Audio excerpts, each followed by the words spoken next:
بسم الله الرحمن الرحيم. الحمد لله رب العالمين، والصلاة والسلام على سيد المرسلين وعلى آله وأصحابه ومن تبعهم بإحسان إلى يوم الدين. أما بعد، أعوذ بالله من الشيطان الرجيم. بسم الله الرحمن الرحيم. واتبع سبيل من أناب إلي ثم إلي مرجعكم فأنبئكم بما كنتم تعملون. آج کی ہماری گفتگو کا موضوع ہے اہل اللہ کی خدمت و غلامی اختیار کر لو، علم و عمل اور تجارت تمام شعبہ زندگی میں برکت ہی برکت دیکھو گے۔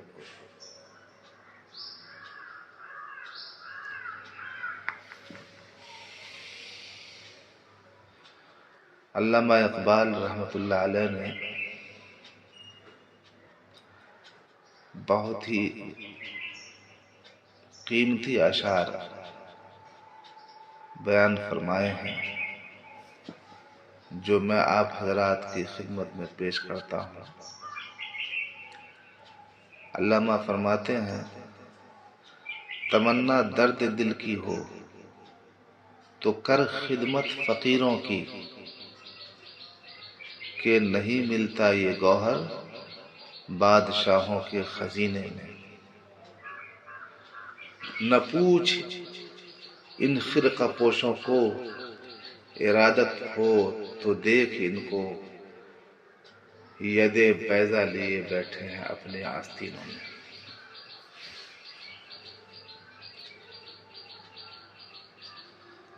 سامعین اکرام، اہل اللہ کی صحبت اور ان کی محبت اور اصلاح اعمال کے لیے ان سے رشتہ قائم کرنا، یہ عظیم سعادت کی بات ہے۔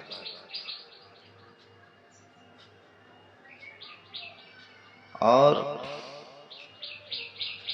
یہ رشتہ نہایت ہی اہم اور ضروری ہے۔ اس کے بغیر کبھی کوئی شخص کامل ہوا ہے نہ ہوگا۔ اگر کسی کو کوئی کمال حاصل ہوا ہے تو وہ کسی نہ کسی بزرگ اور بڑے کی صحبت سے ہی حاصل ہوا ہے۔ اور میں تو یہ کہتا ہوں کہ دین کے علاوہ دنیا کے بھی نظام میں بھی وہی شخص عظیم بنا ہے جس نے کسی پیش رو اور بڑے کی صحبت اختیار کی ہے اور اس کی تربیت میں رہ کر کے اپنے آپ کو روشن کیا ہے۔ میں اس سلسلے میں پہلے آپ کے سامنے حضرت حکیم الامت مولانا اشرف علی تھانوی رحمۃ اللہ علیہ کی چند تحریرات کو پیش کر دیتا ہوں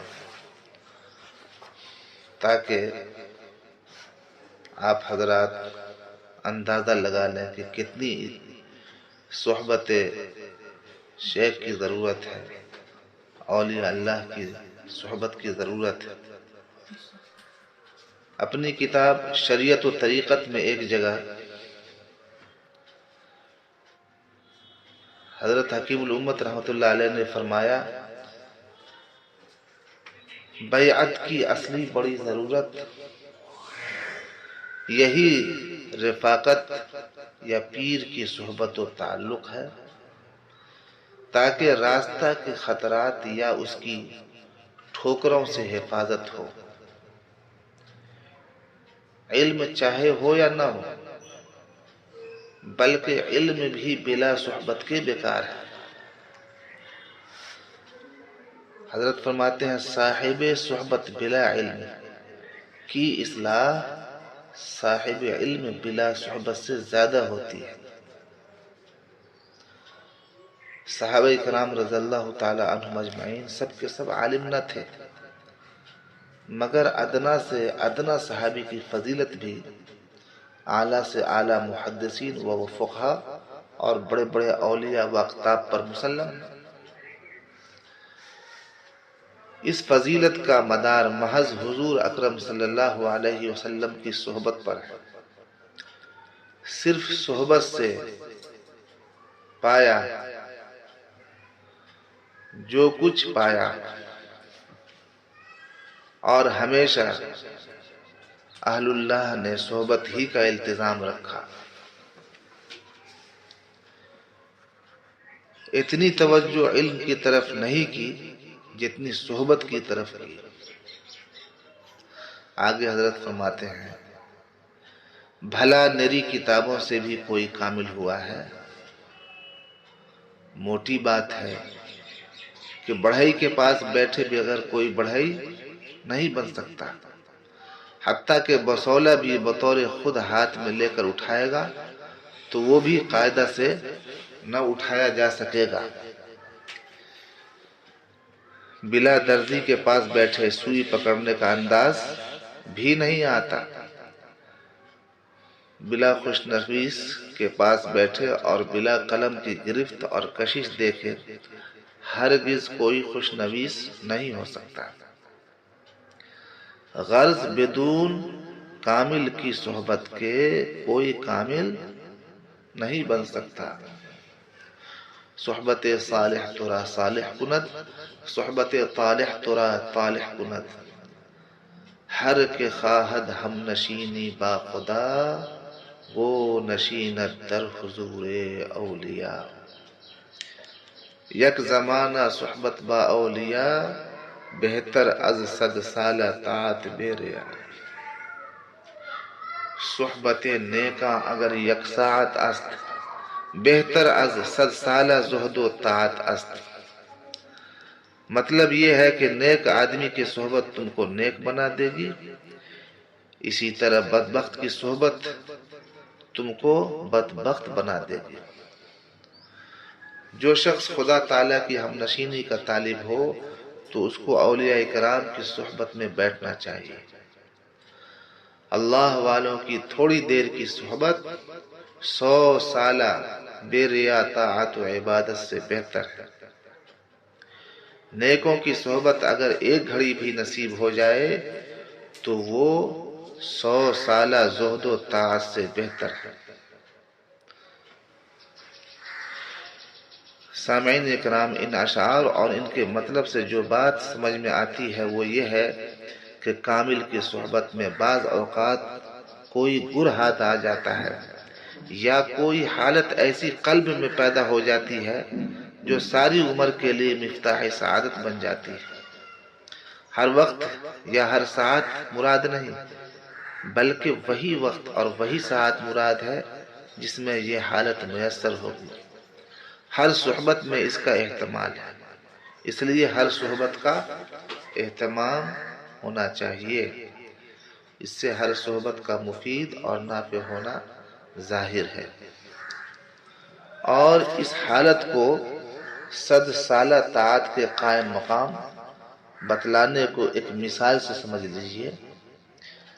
اگر کسی شخص کے پاس 100 شرفیاں ہوں تو بظاہر تو اس کے پاس امتعہ یعنی اسباب میں سے کوئی ایک چیز بھی نہیں، لیکن اگر ذرا غور کی نظر سے دیکھا جائے تو ہر چیز اس کے قبضہ میں ہے، کیونکہ اشرفیوں سے اسباب خریدا جا سکتا ہے۔ اسی طرح اگر وہ کیفیت اس کے اندر پیدا ہو گئی تو بظاہر تو خاص طاعت میں سے کوئی بھی چیز اس کے پاس نہیں آئی، مگر حکماً ہر چیز ہے۔ پس مراد اس سے اعمال پر قدرت ہونا ہے، اس سے اس کے سب کام بن جائیں گے، اور اصل چیز وہی کام ہے جن کی یہ مفتاح چابی صحبت میں نصیب ہوگی۔ اگر وہ اعمال نہ کیے تو نری مفتاح کس کام کی؟ حضرت حکیم الامت رحمۃ اللہ علیہ فرماتے ہیں اسی لیے یہ کہتا ہوں کہ بدون اعمال نہ کچھ اعتبار اقوال کا ہے، نہ احوال کا، نہ کیفیات کا، اس لیے ان چیزوں میں سے کسی چیز میں بھی حظ نہ ہونا چاہیے۔ اگر اعتبار کے قابل کوئی چیز ہے تو وہ اعمال ہے، اور اعمال بلا توفیق حق کے مشکل، اور حق تعالیٰ کی توفیق عادتاً صحبت کامل پر موقوف ہے۔ اور حضرت کی اس بات کی دلیل اور اس بات کی تائید قرآن پاک کی سورہ فاتحہ کے اندر جو اللہ تعالیٰ نے اپنے بندوں کو دعا سکھائی ہے اس سے بھی واضح طور پر سامنے آ جاتی ہے۔ اہدنا الصراط المستقیم صراط الذین انعمت علیہم من النبیین والصدیقین والشہداء والصالحین۔ آپ حضرات اس آیت کا ترجمہ پڑھیے اور اس کا مطلب دیکھیے، اس کی تفسیر دیکھیے، اندازہ ہو جائے گا کہ واضح طور پر اللہ تعالیٰ نے فرما دیا ہے کہ اگر تمہیں اس راستے کو اپنانا ہے جو میرے نزدیک قابل قبول ہے اور جس کو سب سے صحیح راستہ میں نے مقرر کیا ہے اور بنایا ہے، تو اہل اللہ کا راستہ ہے، وہ میرے انعام یافتہ بندوں کا راستہ ہے، انبیاء، صدیقین، شہداء اور صالحین کا۔ ان حضرات کا جو راستہ تھا اسی راستے کو اختیار کرو۔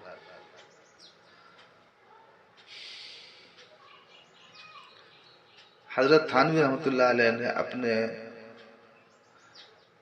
مواعظ دیکھ کر ایک بار فرمایا تھا کہ یہ میرا علم اور میرا کمال نہیں ہے، بلکہ میرے مرشد حاجی امداد اللہ صاحب رحمۃ اللہ علیہ کا فیض ہے۔ حضرت حکیم الامت نے فرمایا کہ حضرت حاجی صاحب کی جوتیوں کا صدقہ ہے، ورنہ کوئی شخص نہ مجھ کو پوچھتا، نہ مولانا قاسم صاحب نانوتوی رحمۃ اللہ علیہ کو پوچھتا، اور نہ مولانا رشید احمد صاحب گنگوہی رحمۃ اللہ علیہ کو پوچھتا۔ حضرت حاجی صاحب رحمۃ اللہ علیہ سے بیعت ہونے کے بعد ہم کو حاجی صاحب کی غلامی نصیب ہوئی تو ہم لوگوں کی عزت اللہ تعالیٰ نے بڑھا دی اور ہم سب کو حضرت حاجی صاحب کے فیض سے چمکا دیا۔ حضرت حکیم اختر صاحب رحمۃ اللہ علیہ فرماتے ہیں ایک مرتبہ مدرسہ جامع العلوم کانپور میں حکیم الامت حضرت تھانوی رحمۃ اللہ علیہ کا بیان ہوا۔ میرے شیخ حضرت مولانا عبدالغنی صاحب پھول پوری رحمۃ اللہ علیہ بھی حاضرین میں سے تھے۔ انہوں نے یہ چشمدید واقعہ مجھے سنایا کہ حضرت والا تھانوی رحمۃ اللہ علیہ پر بیان کرتے کرتے غلبہ حال طاری ہو گیا اور زور سے نعرہ مارا، ہائے امداد اللہ، پھر بیٹھ گئے اور خاموش ہو گئے اور آنکھوں سے آنسو جاری ہو گئے۔ اس وقت سارا مجمع رو رہا تھا۔ کسی صاحب دل نے کہا کہ اب مولانا سے دوبارہ تقریر کی درخواست نہ کرنا، کیونکہ اس وقت یہ مقام منصوریت سے گزر رہے ہیں،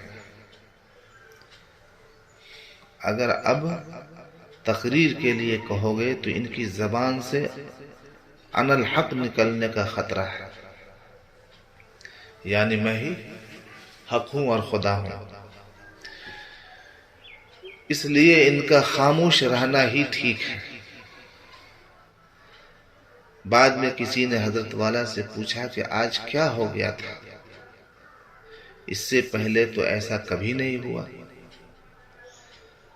جواب میں فرمایا کہ آج مجھ پر علوم اس قدر وارد ہو رہے تھے کہ میں پریشان ہو گیا کہ کس کو بیان کروں اور کس کو بیان نہ کروں۔ حاجی صاحب رحمت اللہ علیہ کے فیض سے مجھ پر علوم کی بارش ہو رہی تھی، اس لیے واردات علوم کے انتخاب میں مجھ پر حال طاری ہو گیا کہ یہ علوم ہم پہلے بھی پڑھتے آئے تھے، یہ علوم ہم پہلے بھی پڑھتے آئے تھے، لیکن جب حضرت حاجی صاحب رحمت اللہ علیہ سے تعلق ہوا تو نئے نئے علوم وارد ہونے لگے۔ یہ سب شیخ کی جوتیوں کا صدقہ، اس لیے میری زبان سے نکلا ہائے امداد اللہ۔ ایک اور واقعہ سناتا ہوں۔ ایک مرتبہ حضرت تھانوی رحمت اللہ علیہ جمعہ کی نماز پڑھ کر مسجد سے باہر نکلے تو کانپور شہر کا ایک بہت بڑا بیرسٹر وکیل جو لندن سے وکالت کی ڈگریاں لے کر آیا تھا حضرت تھانوی سے ملا۔ دیکھیے، ایک تو وکیل ہوتا ہے جو LLB کی ڈگری حاصل کر لیتا ہے، اور ایک بیرسٹر ہوتا ہے جو باہر کی ڈگریاں بھی لاتا ہے۔ وہ بیرسٹر فارسی بھی جانتا تھا، اس لیے کہ پہلے زمانے میں اسکولوں اور کالجوں میں فارسی لازم تھی، علی گڑھ یونیورسٹی میں بھی فارسی لازم تھی۔ وہاں کے طلبہ نے اپنا فارسی کا نصاب بھی مجھے دکھایا تھا۔ بہرحال اس بیرسٹر نے حضرت مولانا سے فارسی میں پوچھا، تو مکمل از کمال کیستی، تو مجمل از جمال کیستی، اے مولانا اشرف علی، تو کس کے کمال سے مکمل ہوا اور عشق الہی کا جمال تجھے کہاں سے حاصل ہوا؟ حضرت والا نے بھی اس بیرسٹر کو فارسی میں جواب دیا، من مکمل از کمال حاجیم، من مجمل از جمال حاجیم، میں اپنے حاجی کے کمال سے مکمل ہوں، یعنی حاجی امداد اللہ مہاجر مکی رحمۃ اللہ علیہ، اور میں اپنے حاجی کے جمال سے مجمل ہوں۔ اس کے بعد اس بیرسٹر نے کہا کہ کاش آپ بیرسٹر ہوتے تو عدالت کو ہلا دیتے، کیونکہ آپ نے صغرا اور کبرا ملا کر جس طرح اپنا مضمون ثابت کیا ہے، اس پر ہم حیران ہیں، کیونکہ یہ بحث و مباحثہ ہماری عدالت کی چیز ہے۔ بعد میں حضرت والا نے فرمایا کہ اس بیچارے کی پہنچ یہیں تک تھی، اس کو کیا معلوم کہ علم دین کے سامنے بیرسٹری کی کیا حقیقت ہے۔ بہرحال اتنا تو میں بتا دیتا ہوں سامعین کرام آپ حضرات کو کہ جس کو اہل اللہ کی صحبت حاصل ہو جاتی ہے وہ 100% کامیاب ہو جاتا ہے، کیونکہ وہ دیندار ہو جاتا ہے، اور دین عقل کے اندر اضافہ کرتا ہے، عقل کو جلا بخشتا ہے، عقل کو صفائی عطا کرتا ہے۔ جس شخص کا دین ناقص ہوگا اس کی عقل بھی ناقص ہوگی، جس کا دین ادھورا ہوگا اس کی عقل بھی ادھوری ہوگی، جس کا دین پاک صاف ہوگا اس کی عقل بھی پاک صاف ہوگی۔ صاف ستھری عقل والا انسان بننا چاہتے ہو تو دینداری کو اختیار کرو، اور دینداری موقوف ہے اہل اللہ کی صحبت اور غلامی پر، جیسا کہ میں نے عنوان میں آپ کو بتا دیا کہ اہل اللہ کی غلامی کر لو۔ یہ غلامی نہیں ہے، یہ شاہی ہے۔ اہل اللہ کی غلامی سے خدا کی غلامی حاصل ہو، اس لیے کہ اہل اللہ تک پہنچنے کے لیے مثل سیڑھی کے ہیں، جب تم سیڑھی پہ ہی نہیں چڑھو گے تو چھت پہ کہاں سے چڑھو گے؟ اور جس کو تم قیدی اور غلامی سمجھتے ہو نا، یہ وہ قیدی اور غلامی نہیں ہے جو تمہارے دماغوں میں بسی ہوئی ہے، یہ در حقیقت سلطانی اور بادشاہی ہے۔ ایک اہل اللہ کی صحبت کو اختیار کر لو، وہ ایک خدا کی غلامی کے کھوٹے میں تم کو باندھ دیں گے تو سارا جہاں تمہارا غلام ہو جائے گا۔ اور تم ایک اہل اللہ کی صحبت کو اختیار نہیں کرو گے، ایک خدا کی غلامی نہیں کرو گے تو سارے جہاں کی تمہیں غلامی کرنی پڑے گی۔ کر کے دیکھ لو، تجربہ کر کے دیکھ لو، اب تک تو یہی تجربہ ہوا ہے۔ اللہ تعالی ہمیں بھی تمہیں بھی ہدایت عطا فرمائے، آمین یا رب العالمین۔ صلی اللہ وسلم علی سیدنا محمد وعلی آلہ وصحبہ اجمعین برحمتک یا ارحم الراحمین، والحمد للہ رب العالمین۔